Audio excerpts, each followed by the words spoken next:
My name's Nikhil Victor. My in-game name is Nikkez, and I'm the IGL for Ground Zero. Counter-Strike, my brother introduced Counter-Strike to me when I was probably 11 years old, but I only really started playing a lot of hours when I was probably about 15 in Counter-Strike 1.6, and then made the transition to CSGO almost instantly. So my practice routine for CS is usually, individually I might be doing some DM every day for, half an hour, maybe an hour. Can even do some pugs, and that's more of an individual thing. And then as a team, we usually get on at night, and then from there it's, an hour of prac, so dry runs and stuff like that, and then 3 hours of scrims. The settings I use in game are my sensitivity is 0.7 with the DPI at 400 DPI and 6 Windows sense. My resolution is 1920 by 1080. Change that quite a bit though, depending on how I feel basically every few weeks. I don't stick to one resolution. So recently I've been using the new Roccat keyboard and headset. The keyboard's really nice.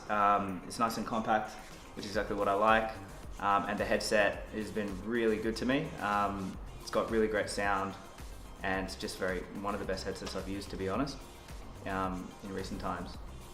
So when I was much younger, I spent most of my childhood playing soccer quite competitively, 4 or 5 times a week, maybe even more at times when you're playing for school and for club.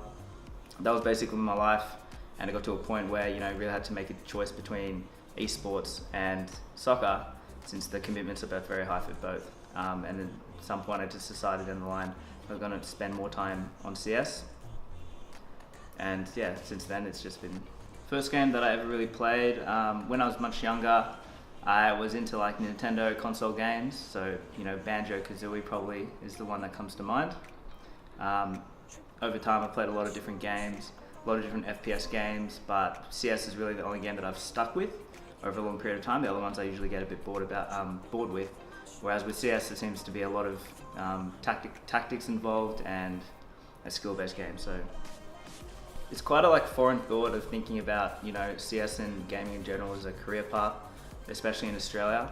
But I think we're obviously seeing that change a lot in recent times, and a lot of doors are really opening. So before this, I did electrical engineering at university. I haven't finished my degree, but I went on to build a few of my own businesses, which obviously is a big commitment.